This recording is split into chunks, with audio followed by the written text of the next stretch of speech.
Bueno, muy buenos días a todos. Muchas gracias por acompañarnos en este acto que para nosotros, la familia, es muy significativo. En primer lugar, queremos agradecer al señor Intendente Municipal por esta designación a esta plazoleta del acceso a nuestro pueblo natal. Agradecer también al presidente del Consejo y a los concejales del 2014, que fueron los que aprobaron la ordenanza imponiendo el nombre de nuestro abuelo italiano a esta plazoleta de acceso. Así que estamos tremendamente agradecidos porque estamos recuperando no solo una historia de familia, sino una historia de Victorica, ¿no es cierto? Una historia del pueblo. Y miren ustedes cómo son las coincidencias de la historia, ¿no? Fíjense que se hace hoy esta habilitación de la terminal ahí en la vieja estación. Y nuestro abuelo llegó justamente a esa estación. Él llegó a la Argentina en noviembre de 1908 y vino con una cuadrilla que había contratado a un italiano en Buenos Aires para hacerle al ferrocarril las instalaciones de las viviendas y de las estaciones. Él vino en esa cuadrilla. En esa cuadrilla que dirigía un italiano, había contratado también a otro italiano de acá, que vamos a recordar, a don Carmelo La Mónica. Así que ellos llegan acá y van hasta Telén haciendo toda la línea. Y después él se queda acá en Victorica, se queda y comienza a desarrollar en migraciones. Él, cuando declara al ingreso al país, dice agricultor, ¿no? Como que él, su oficio era agricultor. Pero no sé si a lo mejor en la traducción está bien eso, porque el constructor es muratore, ¿no? Muratore. Pero él acá toma la cuchara y el tarro y se dedica a la albañilería. Se dedica a la albañilería. ¿Por qué? Porque Victorica estaba todo por hacerse. 1908, yo voy a leer acá lo que dice un italiano que ya estaba cuando él llega, nuestro abuelo, acá. Dice: la diligencia había vuelto a la zona arenosa y avanzaba penosamente, levantando nubes de arena finísima que el viento esparcía por todas partes. Faltaba aún un buen trecho antes de llegar al pueblo y los caballos, estimulados por el látigo, intentaban un último esfuerzo para salvar los médanos que circundan a la población. La arena y su aliado el viento presiden la vida del hombre en esas regiones.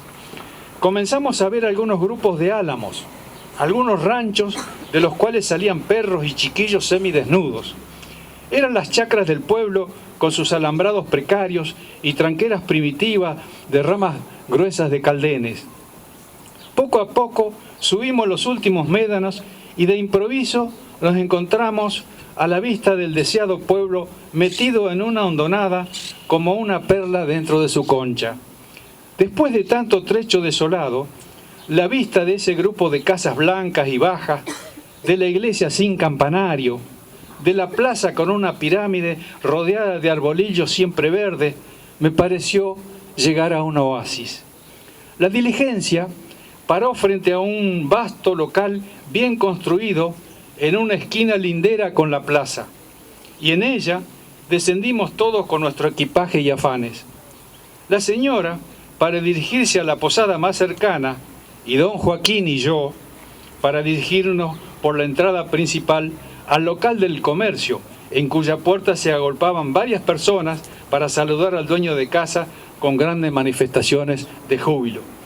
La primera impresión que recibí de ese local, que era amplio y aseado, fue grata. Los compañeros de tarea me resultaron muy cordiales y cultos, muy serios y circunspectos.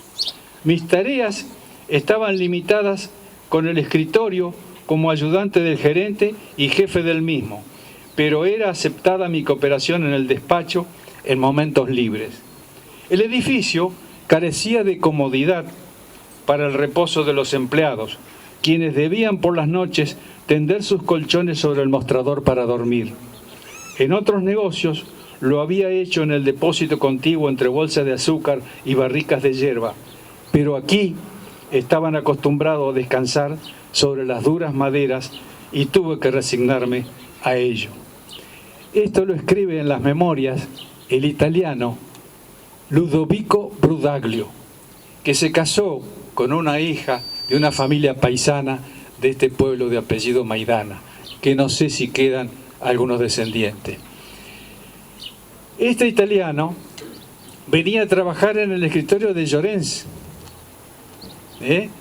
Ese era el mayor comercio que estaba frente a la plaza, en esa época. Él está escribiendo, esto es de 1906 cuando él escribe esto. Mi abuelo llega 2 años después, no ha cambiado mucho el pueblo, entonces piensen ustedes en eso. Cuando el abuelo llega, él tiene que elegir a dónde se va a hospedar, a dónde va a comer, porque él no conocía. Bueno, la sociedad italiana ya estaba, se había inaugurado ya el edificio de la sociedad italiana en 1904 y la comisión estaba en pleno funcionamiento, así que recibían a los italianos que llegaban acá a la estación, ¿verdad? Entonces, ¿a dónde va a ir don Luis? ¿Y a dónde lo llevan los italianos? A la fonda de otro italiano, como para darle trabajo a la comunidad, ¿no es cierto? Entonces lo llevan a la casa de don Francesco Gesualdi, a los abuelos de Albertito Gesualdi, que tenían casa de comida y hospedaje también para la gente. Allá en donde aún vive Albertito Gesualdi. Ahí fue el Tano Cesanelli con su valijita, su ropita que traía desde su Italia, y traía también una mandolina. Ese instrumento, ¿no es cierto?, que casi todos los italianos que les gustaba la música, era el símil, digamos, de la guitarra criolla para los criollos nuestros, ¿no?